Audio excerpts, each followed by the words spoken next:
에베소서 4장 11절에서 16절.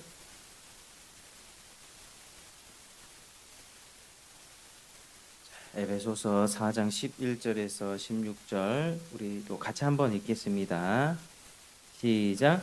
그가 어떤 사람은 사도로, 어떤 사람은 선지자로, 어떤 사람은 복음 전하는 자로, 어떤 사람은 목사와 교사로 삼으셨으니 이는 성도를 온전하게 하여 봉사의 일을 하며 그리스도의 몸을 세우려 하심이라.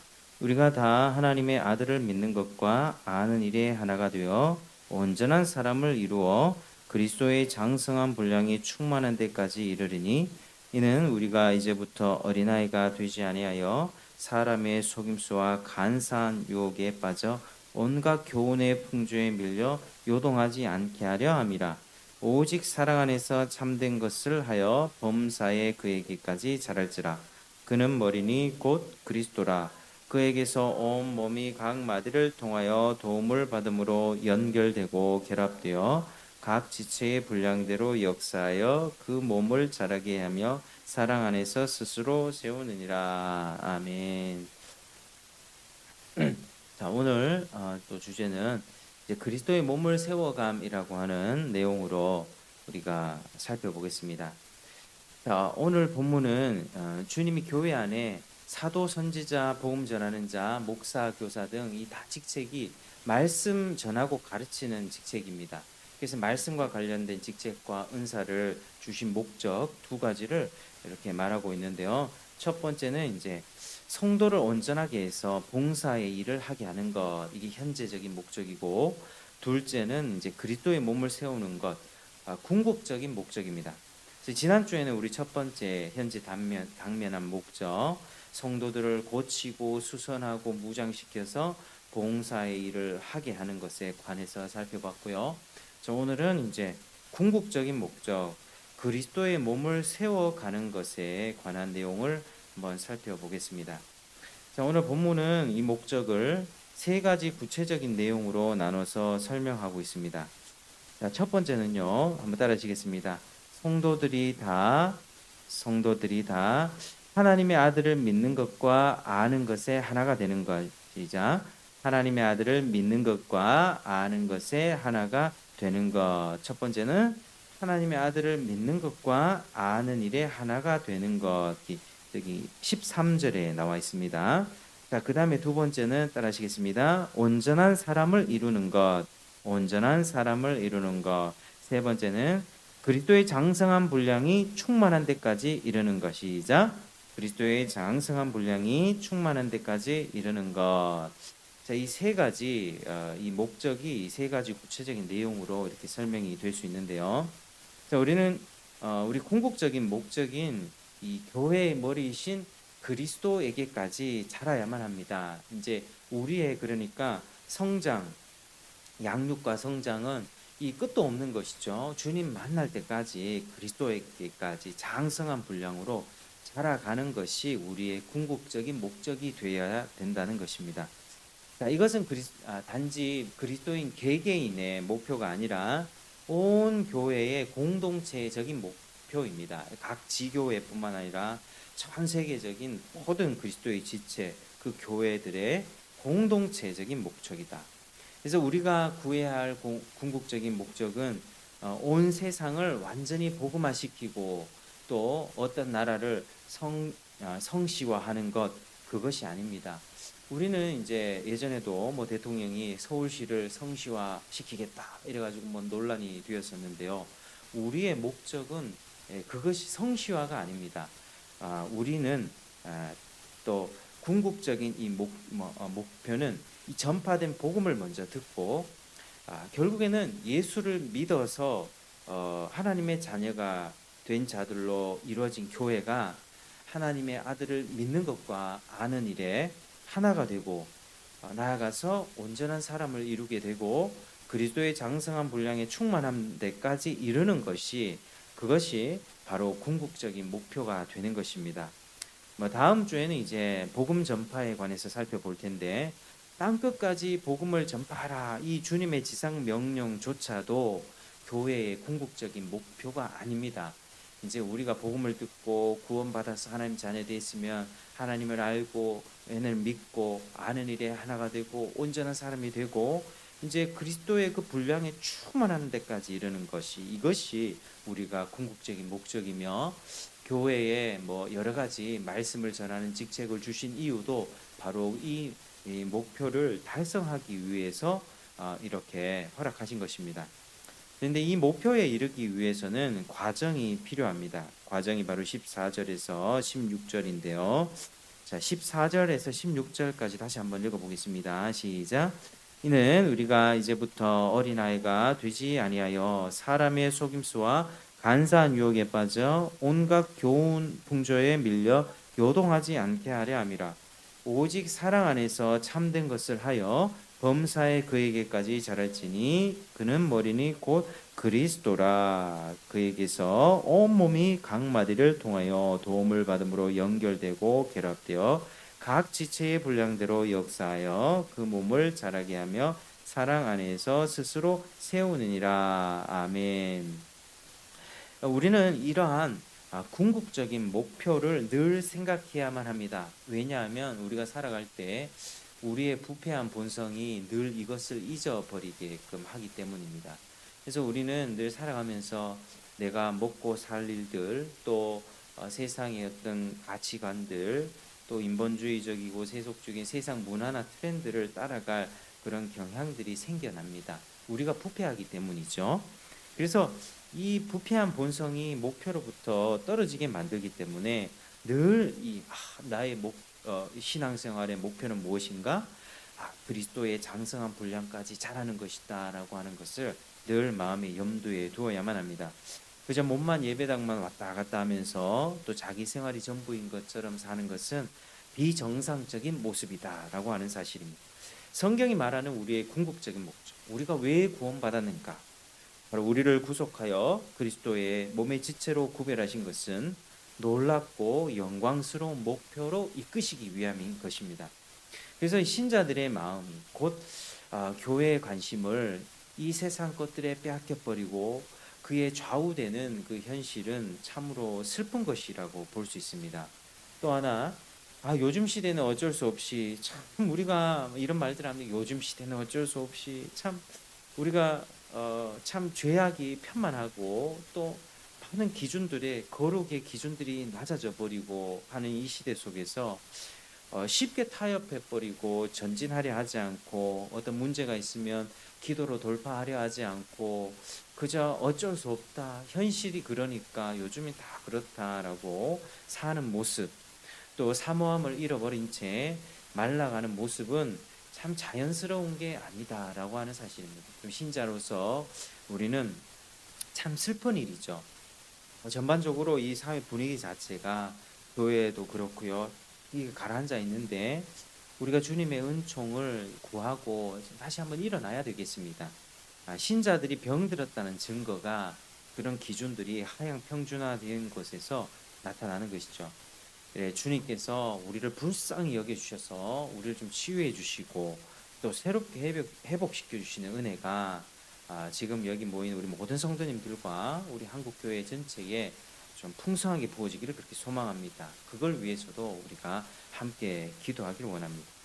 그래서 우리의 목적은 늘 예수 그리스도의 복음과 교회, 하나님의 나라와 그의 의, 그분의 영광이어야만 합니다. 다른 목적이 그 마음의 중심에 들어와 있는 자들은 결국에 언제 넘어집니까? 현실적인 문제나 유혹이나 시험 때문에 위기나 환란 때에 배교하는 모습으로 이렇게 드러나게 됩니다. 그러니까 이 돌밭이고 이제 가시밭이죠. 돌밭은 외부적인 박해, 가시밭은 이 내적인 어떤 재물의 유혹 같은 것들, 세상의 어떤 그런 염려들, 이런 것들이 다가오게 될 때 우리가 참 신앙을 지켜내고 뭐 잠시 넘어지는 듯하지만 이겨내야 될 텐데 그 길로 딱 돌아서 가지고 교회를 다시는 안 나오고 나 다시는 예수 안 믿을 거야 라고 하는 그런 모습을 비친다면 그건 어떻겠습니까? 우리가 어떻게 해석해야 되겠습니까? 그 사람은 거듭나지 않은 채 자신의 유익과 만족을 위해서 자기 영광을 위해서 자기 나라를 위해서 예수를 잠시 따랐다가 또 꽤나 오랜 시간 따랐다가 결정적인 순간에 되돌아섰구나라고 우리가 그렇게 판단할 수 있는 것이죠. 그러나 참된 신자는 이런 현실 속에서 어떻습니까? 이런 현실 속에서도 주님께 계속 구합니다. 어려운 상황에 기도하고 엎드리고 하나님 도와주십시오. 정말 사슴이 신의 물을 찾기에 갈급한 심령으로 하나님 이 상황 가운데 내 힘으로는 어쩔 수 없습니다. 하나님 회복해 주십시오. 영광스러운 그 목표를 향해서 달려가기를 결단하고요. 또 계속해서 기도하게 될 것입니다. 이게 성령과 동행하는 참된 신자의 모습입니다. 자, 그러면 교회의 지체로서 우리가 가진 영광스러운 목표는 자, 먼저 하나님의 아들을 믿는 것과 아는 일에 하나가 되는 것입니다. 다시 말해 교회는 계시된 말씀대로 하나님의 아들을 믿는 믿음의 통일성을 가져야만 합니다. 이 믿음이라고 하는 것은 반드시 근거가 있는데요. 내가 이렇게 지나가면서 하나님의 창조의 아름다움을 우리가 누릴 수 있지 않습니까? 이제 불신자의 경우라도 뭐 그랜드 캐년이나 하와이 같은 데 놀러 가면 이렇게 아름답구나. 믿는 사람은 알죠. 하나님의 창조 세계의 아름다움이구나. 하와이에 신혼여행 갔다 온 사람들은 여기가 뭐 에덴 동산이구나 뭐 이렇게 얘기를 하더라고요. 그만큼 뭐 아름답고 예뻤다는 그런 표현이겠습니다. 그러니까 이제 우리가 가진 믿음이라고 하는 것은 근거가 있습니다. 내가 찬양을 갑자기 듣다가 찬양도 불신자들도요 CCM 듣고 이렇게 감명 받습니다. 이게 근거가 없는 감명이죠. 이제 곡조 같은데 굉장히 이렇게 곡조가 아름답고 멜로디가 좋으면 우리도 이렇게 감명을 받죠. 반대로 우리도 세상 노래를 들으면서 되게 좋은 멜로디들은 우리가 들으면서 눈물 흘릴 수 있습니다. 근데 이게 우리가 은혜 받았다, 우리가 구원받았다, 내가 믿음이 생겼다라고 하는 것은 그런 어떤 감성적이나 느낌이나 주관이나 자기 소견 때문에 그렇게 생겨난 근거 없는 감정이 아니라요.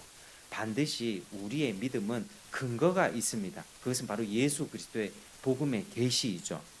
이제 신자들은 그리스도의 몸의 지체를 이루면서 하나님의 아들 성경의 구약과 신약과 이 복음에 계시된 예수 그리스도가 어떤 분인지 알고 그분이 우리를 위해서 행하신 일 그리고 앞으로 장차 행하실 일 그게 재림이죠. 그러한 내용들을 믿음의 근거가 되는 계시의 내용들을 우리가 받아들이고 그 내용을 지식적으로 동의하고 또 마음으로 지식과 또 동의와 신뢰 내 마음과 손발까지 움직이는 이 신뢰함이 있을 때에 이렇게 믿음이 생겨났다라고 우리가 볼 수 있습니다. 근데 그 믿음이 나만 가지고 있는 것이 아니라 우리 옆에 있는 지체들도 동일하게 똑같은 복음의 말씀으로 반응하고 그렇게 지식, 동의, 신뢰하는 믿음이 생겨났을 때 우리는 그게 믿음의 일치성을 가졌다라고 할 수 있습니다. 그러니까 교회에서는 단순히 지적 차원의 알만이 아니라 체험적인 암까지도 나아가야 되는 것이죠. 알다라고 하는 히브리 동사는 야다인데요. 이 친밀하다는 깊은 친밀성을 가지는 동사입니다. 남녀 간의 부부 관계에 함께 이렇게 연합하고 동침한다는 표현도 야다라고 하는 동사를 쓰는데요. 이것은 머리로 아는 것을 뛰어넘어서 하나님을 체험적으로 아는 것입니다. 근데 하나님은 어떻게 합니까? 찬송 듣다가 눈물을 흘렸다 이게 아니고요. 예수 그리스도 철저하게 예수 그리스도의 그 계시, 복음의 계시를 지식으로 정확히 이해하고 마음으로 손발로 신뢰함으로 나아올 때 그게 참된 믿음이고 참된 신앙 고백이고 신앙 고백적인 삶이다라고 할 수 있습니다. 그러니까 우리가 교회 안에서 한 몸됨을 이루어간다 할 때는요. 반드시 복음의 내용을 다 정확하게 알아야 되고 성경에 계시한 대로 알아야 되고 그리고 계시한 대로 믿는 믿음이 있어야만 그게 우리 안에 믿음의 일치함이 생겨난다라고 그렇게 얘기할 수 있습니다. 교회는 믿음의 통일성이 반드시 있어야만 합니다.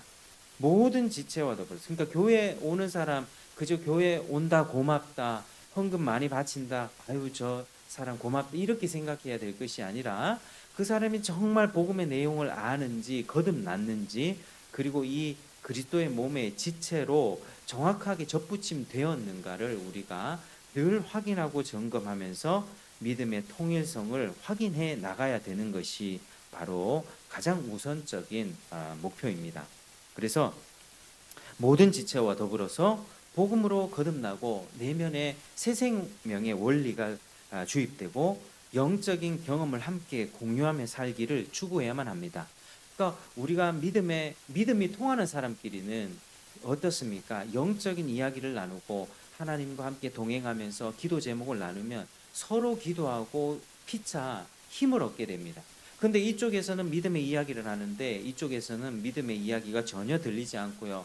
직장이 어떻고 부동산이 어떻고 학원이 어떻고 자식 교육이 어떻고 여기에만 관심을 갖고 있다면 이 믿음의 일치성이 없다는 것이죠. 필이 거듭났는가 거듭나지 않는가를 돌아보아야만 합니다. 그러니까 교회에서는 성도의 교제라고 하는 것도 말씀을 통해서 교제하며 서로를 말씀 안에서 진리를 붙잡고 살 수 있도록 격려해 주는 방식으로 믿음의 통일성을 더 세워가는 방식으로 그렇게 교제가 이루어져야만 합니다.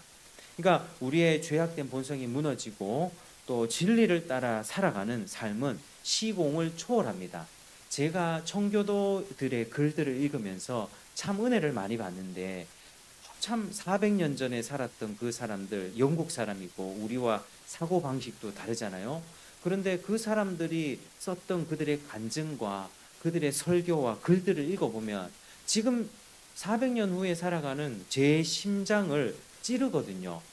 정말 시간을 초월하고 국경을 초월하고 인종을 초월하는 게 하나님께서 구원한 자들의 구속한 자들의 삶에서 일어나는 그 마음의 변화들, 영적인 이야기들, 하나님을 어떻게 하면 더 사랑할 수 있을까라고 고민하며 근심하며 살아가는 사람들의 이야기는요, 이게 시대를 초월합니다.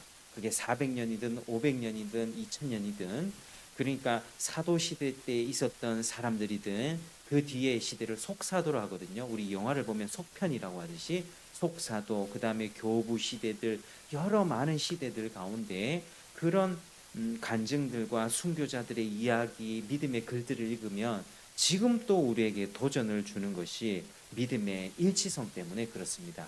그들은 동일한 예수 그리스도의 복음으로 거듭난 자들이고 믿음의 원리를 가지고 살아갔기 때문에 믿음을 가진 우리가 그 이야기를 그대로 아멘하고 수용하고 지금 또 아멘하고 도전을 받게 되는 것이죠. 그래서 바울은 이런 것들을 위해서 기도했습니다. 에베소 3장 18절에서 19절을 보면 우리 바로 앞장에 3장 18절 19절 한번 같이 읽겠습니다. 시작. 능히 모든 성도와 함께 지식에 넘치는 그리스도의 사랑을 알고 그 너비와 길이와 높이와 깊이가 어떠함을 깨달아 하나님의 모든 충만하신 것으로 너희에게 충만하게 하시기를 구하노라. 아멘. 요 3장 말미는요, 그리스도의 사랑을 너희가 알기를 원한다라고 하는 바울의 간절한 기도입니다. 그래서 모든 성도와 함께 지식에 넘치는 그리스도의 사랑을 알고 너비 길이 높이 깊이가 어떠함을 깨달아 하나님의 모든 충만하신 것으로 너희를 충만하게 채우시기를 원한다. 이 날마다 바울이 했던 기도입니다. 그래서 이 기도는요, 우리의 기도 생활에 있어서도 이 기도를 그대로 우리가 갖고 와서 매일 기도해야 되는 필요가 있는 그런 기도 제목입니다. 그래서 이를 위해서 우리는 그리스도의 사랑을 알아가기까지, 저도 이렇게 목사가 되었고 자식을 키우면서 살아가지만 그리스도의 사랑을 알아가기가 참 아직도 너무 부족하다, 사랑이 너무 없다라는 그런 생각들이 참 많이 들거든요. 그래서 우리는 적지 않은 시간이 필요하고 주님 만날 때까지 성장해 나가야만 합니다. 지금 이 정도 하면 괜찮다, 적당하다, 절대 이런 거 있을 수 없습니다.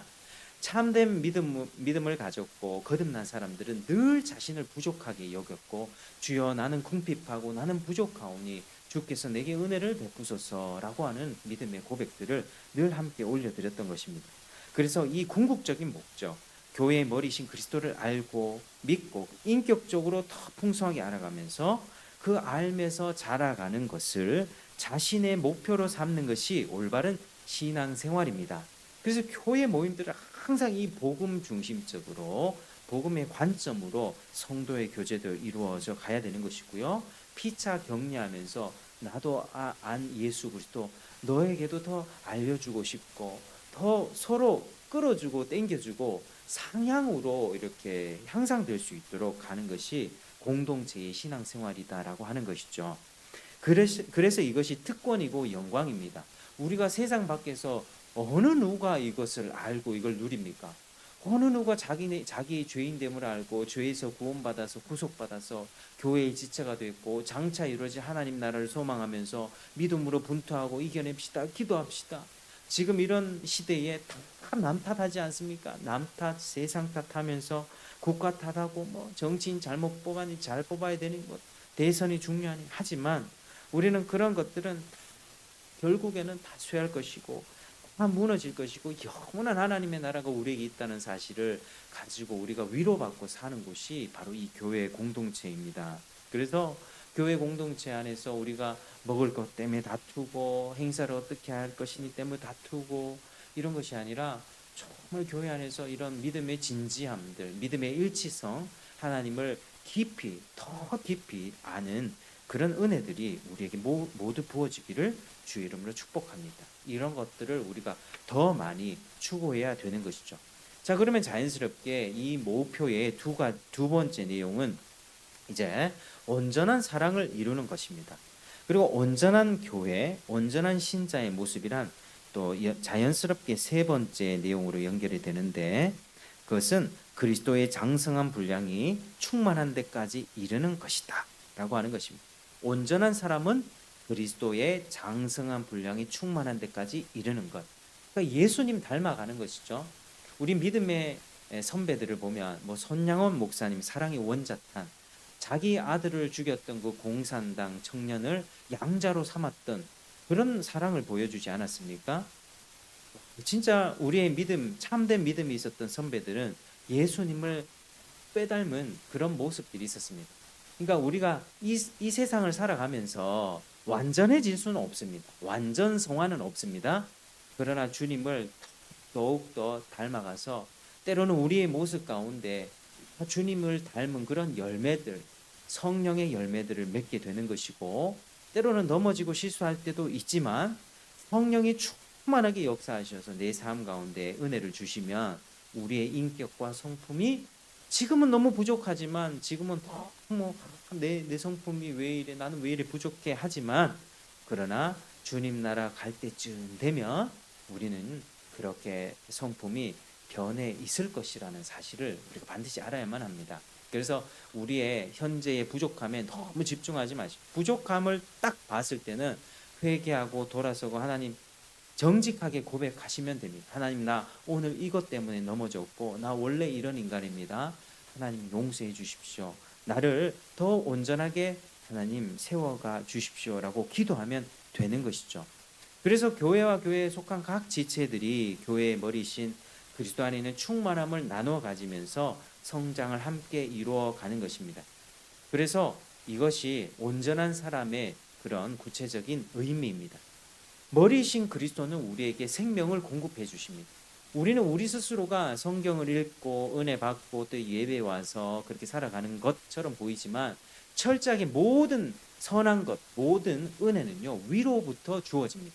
위로부터 하나님께서 예배 가운데 은혜를 주시기도 하고 개인 경건 시간을 통해서 은혜 주시기도 하고 때로는 나의 일상 가운데 주방 일을 하든 직장 생활을 하든 밖에서 사람을 만나는 모든 과정 속에서 하나님이 은혜를 주실 때에 우리는 그렇게 은혜를 공급받고 그분의 충만함으로 인하여서 우리를 충만케 하시는 것입니다. 그래서 신자는 철저하게 위로부터 생명 공급받고 그분과의 지속적인 관계 속에서 충만을 경험하는 자들입니다. 그래서 그분으로 인해서 하나님을 아버지라 부를 수 있으며 그분 안에서 삶의 동기와 목적을 알고 그분 때문에 감사할 모든 근거를 갖습니다. 저는 이 지점에서 제가 직장 생활도 한 5년 정도 해보면서 살았지만 내가 예수 믿지 않았다면 지금 뭐 하고 있을까? 참 생각해 보면 답이 없는 인생이었을 것 같습니다. 뭐 돈도 많이 벌지 못하는 직장이었고 내가 예수님 알지 못했으면 얼마나 재미없는 인생을 살았을까. 이 직장에서 저 직장 연봉 조금 더 많이 주는 대로 자꾸 옮겨 다니려고 그렇게 했을 것이고, 그렇게 직장 갔다 오면 아무런 별 의미 없이 그냥 집에서 쉬었다가 가족 간에 조금 이렇게 교제했다가 또 무슨 동호회 들었다가 이렇게 살아갔을 것 같습니다. 근데 주님께서 내 삶 가운데 사로잡아 주시고 그분 안에서 삶의 동기와 목적을 얻고, 또 너무나 부족한 인생이지만 이렇게 개척의 영광을 허락하시고 목사가 되게 해주셔서, 그래서 내 삶을 이렇게 살아갈 수 있다는 게 참 감사한 그런 기도 제목입니다. 그래서 우리는 신앙생활에서 처음과 끝은 무조건 그리스도가 되어야만 합니다. 그분으로 인해서 우리가 살고, 그분으로 인하여 죽고, 그분이 우리의 삶의 영광이 되어야 된다는 것이죠. 우리 성도님들, 여러분들도 정말 그리스도께 인도받아서 그렇게 살고 있습니까? 스스로 한번 질문해 보시고 점검해 보시길 바랍니다. 여러분들의 삶을 이끄는 것이 과연 무엇입니까? 어떤 동기가 작동하고 있습니까? 어떤 세상의 잘됨입니까? 아니면은 소소한 행복입니까? 아니면 어떤 것입니까? 아니면은 야망입니까? 명예입니까? 권력입니까? 어떤 것입니까? 과연 그리스도가 우리 여러분들의 삶에 있어서 목적이 되어서 그분으로 인하여 이끌림 받는 삶을 살고 계십니까? 오늘 우리가 진지하게 우리 삶을 질문을 던져보시고, 정말 여러분들 모두가 교회의 머리 대신 주님으로부터 은혜를 공급받아서 그분으로 인하여 충만함에 이르고, 또 그분으로 인하여 삶의 모든 동기와 목적이 바로 잡히며 삶을 살아가는 여러분 되시기를 주의 이름으로 축복합니다. 바울은 그분을 알기 위해서 그분의 죽으심까지 본받겠다고 말했습니다. 그분을 본받기 위해서 그분은 죽음으로써 희생을 치르셨죠. 그분이 죽는 데까지 나도 한번 경험해 보고 싶다. 바울이 그렇게 고백했습니다. 그래서 우리는 이런 열망이 우리 안에도 있어야만 합니다. 그러면 교회와 성도들은 어떻게 그리스도의 충만함에 이런 장성한 상태, 이런 열망으로 가득한 상태에 이룰 수 있겠습니까? 그것은 두 가지가 필요합니다. 따라하시겠습니다. 하나님의 말씀의 공급과 성도들의 교제입니다. 성도들의 교제입니다. 자, 신자는 수직적으로 위로부터 하나님의 말씀에 공급받고 순종함으로써 그리스도를 충만히 알아갑니다.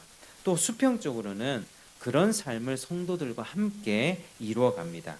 교회 지체들에게 이런 십자가 형태의 삶, 위로부터 공급받고 옆으로 함께 나누는 성숙과 성장은 필수적이라고 하는 것이죠.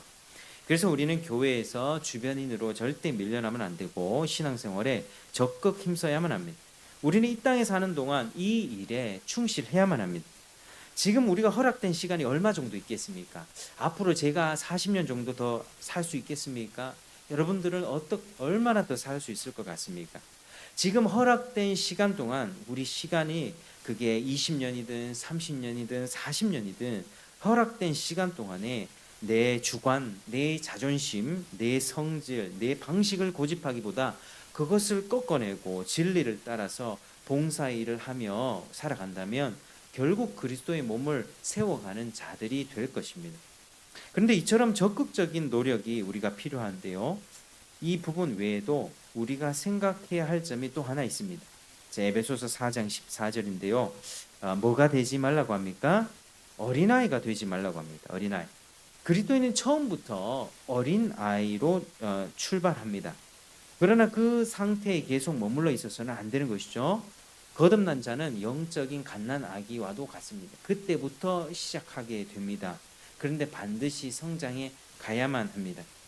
주변에 오랜 세월 교회를 다녔다고 하지만, 신앙생활을 했다고 하지만, 직분도 있지만 아직도 영적인 유아 상태를 벗지 못한 사람들이 참 많이 있습니다. 세상 지위나 연륜이고 신앙적인 성숙은 아닙니다. 진정한 성장은 그것과 상관없이 회개하고 믿음을 가진 후부터 시작되고, 진리를 배우고 순종하며 기도하며 계속해서 자라는 것이 바로 진정한 성장입니다. 그래서 오래 걸립니다. 오래 걸립니다. 그러나 시간이 흘러도 성장하지 않는 자, 우리가 1년 전이나 2년 전이나 5년 전이나 성장하지 않는 자는 다 어린아이와도 같습니다. 어린아이 신앙은 믿음을 지켜내기가 참 어렵습니다. 바울의 말대로 어린아이 신앙은 여기서 보니까 사람의 속임수와 간사한 유혹에 빠질 수 있고 온갖 교훈의 풍조에 밀려 요동할 위험이 있다. 이렇게 말합니다. 아이들은 집중을 쉽게 잃어버리죠. 아이들에게 무슨 집중을 옮길 때, 저기 지나가는 거 봐 하면 금세 집중을 옮깁니다. 잘 속습니다. 아이들의 그런 성향을 에베소서 본문은 밀리다, 요동하다라고 그렇게 표현하고 있습니다. 밀리다. 온갖 교훈의 풍조에 밀려 요동하지 않게 하려 합니다. 밀리다는 것은 파도에 흔들린다는 뜻입니다. 감정적으로 불안정하고 변덕스러운 사람, 돌변하는 사람, 기분과 감정에 흔들리는 사람. 우리가 진리에 인도받아야 되는데 내 기분에 따라서 자꾸 흔들리는 것이죠. 내 기분이 좋으면 그땐 하나님도 좋고 내 기분이 나쁘면 하나님도 싫고 교회도 싫고 다 싫습니다. 그렇게 움직이는 것이죠. 그러면 이단에 넘어가거나 간사한 유혹에도 빠질 수가 있습니다. 이단들은 거의 영적 어린 아이들이 넘어갑니다. 절대로 장성한 사람은 이단에 넘어갈 수 없습니다. 그래서 어떤 이단에 어떤 목사가 넘어갔다, 어떤 집사, 안수 집사, 어떤 장로, 권사가 신천지 넘어갔다 이러면요, 그 사람들은요 영적인 어린 아이였다라고 볼 수밖에 없습니다. 우리가 이 복음으로 굳건하게 서 있는데요, 왜 이단에 넘어가겠습니까? 절대 그 어이없는 이단에 넘어갈 수가 없는 것이죠. 자, 요동하다는 표현은요, 데리고 돌아다닌다는 뜻입니다. 세상 풍조, 유행, 트렌드, 해석, 가르침에 끌려다니는 것입니다. 여러분, 기독교 진리는요 절대 새롭지 않습니다. 오늘날에 새로운 해석이 나오면서 그게 이단 사상으로 발전하는 경우가 참 많이 있는데, 예를 들면 바울에 관한 새 관점 이런 것들이 있습니다. 그러니까 이제 새 관점 학파라고 이렇게 나왔는데요, 한국이 낳은 정말 위대한 신학자라고 하는 김모모 박사라고 있습니다. 이 박사님은 정말 위대한 신학자고 퓰러 신학교에서도 가르치고 했던 사람인데요. 이분이 이제 바울의 새 관점을 받아들이면서 우리가 전통적으로 알았던 칭의론, 우린 칭의는 한 번만 일어납니다. 예수를 참되게 믿고 영접하는 순간에 한 번만 일어나는 것이고요. 이 칭의는 영원합니다. 이 내가 예수를 한번 칭의 받았는데 잘못했다고 이 의롭다 해주는 이 칭의가 폐하여지거나 땅에 떨어지거나 그렇게 되지 않습니다. 근데 세관점 학파는 바울이 그렇게 칭의를 한 것이 이제 잘못된 관점이다. 바울에 대한 새로운 관점을 우리가 배워야 된다. 그런 게 뭐냐면 사람은 두 번 칭의를 받는다. 한 번 의롭다함을 받았으면 이제 두렵고 떨림으로 구원을 이루어가면서 죽기 전에 최후 심판 받기 전에 칭의를 한 번 더 받는다. 이렇게 얘기합니다. 그러니까 이거는 율법주의죠. 새로운 율법주의입니다. 칭의를 받았으면 이제 그리스도가 영원히 우리의 삶을 끌어갑니다. 우리의 칭의가 취소되는 게 아니라 우리가 의롭다함을 받았으면 그 이후 우리가 죄를 지으면 어떻게 되죠?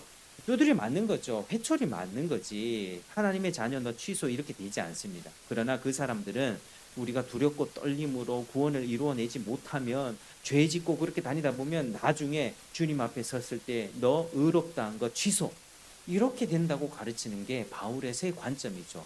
그래서 유보적 칭의라고도 하고 바울의 새 관점, 두 번 칭이 있다라고 하는 그런 새로운 관점을 이야기하는데, 이게 우리 요즘에 나오는 톰 라이트도 새 관점 학파에 속합니다. 톰 라이트의 여러 가지 많은 책들이 있고 탁월한 책들이 있는데, 이런 칭의로는 우리가 거부해야 되는 이단적인 사상입니다. 그러니까 신학자들은 그렇습니다. 늘 인간적인 생각으로 어떤 새로운 어떤 논문, 새로운 해석, 이때까지 신학자들이 하지 않았던 어떤 탁월한 것들을 자꾸 내려고 하다 보니 그런 식으로 이야기하는 것이죠. 기독교 진리는 절대 새롭지 않습니다. 절대 새롭지 않습니다. 성경 우리에게 뭘 이야기하냐? 변하지 않는 진리 앞에서 마음을 새롭게 하라고 하지, 새로운 해석을 받아들여라, 새로운 계시나 새로운 해석을 추구하라고 부추기지 않습니다. 예적 선한 길로 돌아가서 네 마음밭을 기경하고 마음을 새롭게 하라. 그러니까 오늘날 어디 누가 되게 설교를 되게 탁월하고 물론 어떤 탁월한 설교자가 나올 수 있겠죠. 그런 어떤 새로운 해석을 추구하고 이때까지 들어보지 못한 말씀이다. 이렇게 해가지고 새로운 것들 추구하다가 멸망에 이른 자들이 굉장히 많죠. 뭐 신천지나 하나님의 교회 이런 것들도 기존 교회에서 들어보지 못한 탁월한 말씀이도다 이러면서 다 넘어가는 것 아니겠습니까? 그러나 우리는 뭘 추구해야 됩니까? 굳어가기 쉬운 우리 마음을 날마다 기경하고 성령의 은혜로 하나님 내 마음이 딱딱하게 굳어지지 않도록 도와주십시오라고 기도해야 되는 것입니다. 하나님의 변하지 않는 예적 선한 길 그 말씀에 제대로 반응할 수 있도록 그렇게 힘써야 되는 것이죠. 변함없는 진리에 초점을 두고 말씀을 배우고 교리 배우고 적극적으로 성경 읽고 기도하는 그런 삶으로 우리가 순종하는 삶에 이룰 수 있도록 그렇게 우리가 노력해야만 합니다. 자, 말씀을 맺겠습니다. 바울은 항상 교회적 성장을 이야기합니다. 절대 혼자서 이렇게 신앙생활 할 수 있다 얘기하지 않습니다. 각 지체들은 그리스도로부터 공급받지만 지체 간에도 밀접히 연결되고 서로 연결이 되고 서로 배우고 나누면서 자신의 못난과 추함도 드러나고 깎이면서 성장하게 되는 것이고요. 각 지체들은 자신을 오픈하면서 재능과 은사를 갖고 서로 섬기면서 자라게 되는 것입니다. 지체 간의 가장 중요한 태도는요. 16절의 말씀처럼 16절의 마지막처럼 사랑 안에서 스스로 세우느니라. 사랑 안에서 참된 것을 하는 것입니다. 사랑 안에서 참된 것을 하는 것. 사랑과 진리로 행하라는 것이죠. 여러분 어떻습니까? 이제 올해도 10월 달이 지나가고 있는데 항상 12월 정도 되면 한 해를 돌아보는 송구 영신 예배가 있지 않습니까? 이제 올해가 마무리되면서 올 한 해 나의 성장은 어땠을까? 나의 기도 생활은 어땠고, 나의 말씀 생활은 어땠고, 또 나의 전도 생활은 어땠으며, 나의 부부 생활은 어땠으며, 또 직장인 불신자와의 관계 속에서 나는 어떻게 살았는가? 이러한 부분들을 좀 우리가 점검하면서 남아있는 이 2달 정도 남아있는 올 한 해를 우리가 좀 잘 우리가 보냈으면 좋겠습니다. 그래서 우리가 자신을 잘 점검하고 돌아보면서 우리가 더 성장하기를 갈망하시기를 축복합니다. 옛사람을 벗어버리고요. 어린아이처럼 이리저리 이 트렌드, 이 유행 흔들리지 아니하고 또 교회 안에서 배우고 서로 사랑을 실천하면서 자라가는 여러분 되시기를 축복합니다. 그렇게 된다면 우리 교회 안에서 하나님이 공예배 속에서 은혜 부어주시고 또 우리가 받은 은혜가 모든 삶 속에서 구석구석 미치는 그런 삶이 반드시 펼쳐질 것입니다. 우리가 그걸 위해 함께 기도하며 애쓰며 노력하는 우리가 되기를 주의 이름으로 축복합니다. 기도하겠습니다. 하나님 감사드립니다. 오늘 또 우리 가운데 은혜 베풀어 주셔서 예배에 나오게 하시고 말씀을 통하여서 우리가 궁극적인 목적을 가지고 살아야 된다는 것을 배웠습니다. 하나님 우리가 그리스도의 몸을 정말 장성한 분량이 이르기까지 우리가 이루며 살기를 원합니다. 더 성장하기 원합니다. 믿음이 자라기 원합니다.